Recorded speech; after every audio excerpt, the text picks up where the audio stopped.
Well, same old story for Nebraska, but just a different night as the Huskers fell to Michigan State 86-65. I'm Allie Snow, and alongside me is HuskerOnline's Robin Washut. Now, Robin, Nebraska was in this game during the first half. At halftime, they were trailing by 3.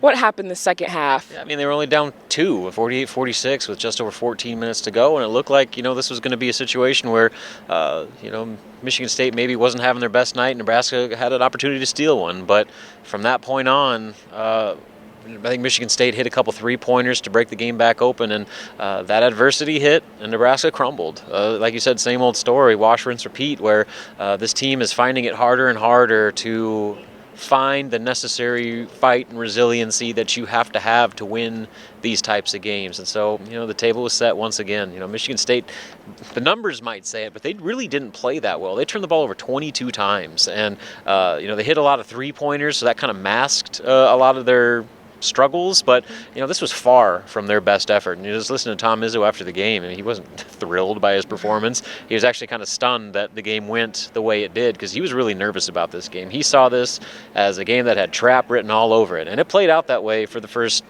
25 minutes. But once again, the couple bad breaks, and Nebraska just couldn't recover. And so now the issue is, for the remainder of these games, is will they be able to find that fight to play through the ups and downs of a game and find a way to put together 40 minutes. And we say that every time we talk, but that's really where they are right now. You have to make layups. You cannot miss over half of your layup attempts. You cannot go, what were they from the free throw line, 9-14? Or no, 11-16. They got out-rebounded by almost 25. So, I mean, it's...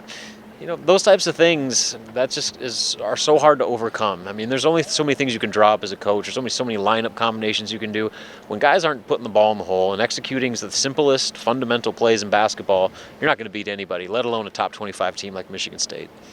Well, on a positive note, Fred Hoiberg's son, Jack Hoiberg, actually got his first career start tonight on Michigan State. Tom Izzo making that decision before the game, but we got a chance to hear from both Hoiberg and his son Jack in postgame. What did that just mean to the family? It was super cool, and credit Tom Izzo. I mean, he's gotten some flack over the years, but that guy is one of the genuine best dudes from a personal level that you're going to find in this game. And that showed it again tonight with a decision that he apparently made on Tuesday that he was going to start Jack. And it wasn't just to, do something nice for his buddy Fred. Those two go way back and developed a real close friendship last year when Fred was spending a lot of time around East Lansing, after he, got parted with the Bulls.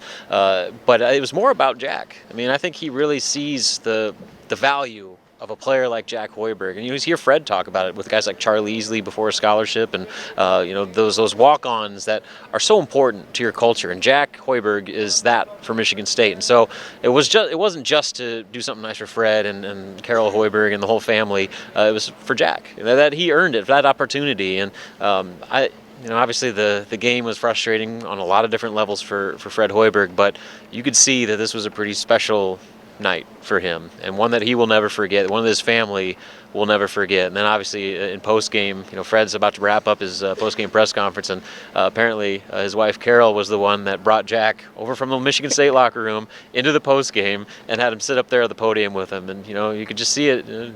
Fred was a proud dad. I mean, he was beaming a little bit. I mean, despite losing by 21 and another 11th straight loss, setting a single-season record for consecutive losses, he had a smile on his face. And it kind of shows that stuff like that puts the game into context. This season sucks in a lot of different ways, but things like that, that's something that Fred Hoiberg and his family are never going to forget. That'll be a cherished memory for the rest of their lives. And again, good on Tom Izzo for making that call.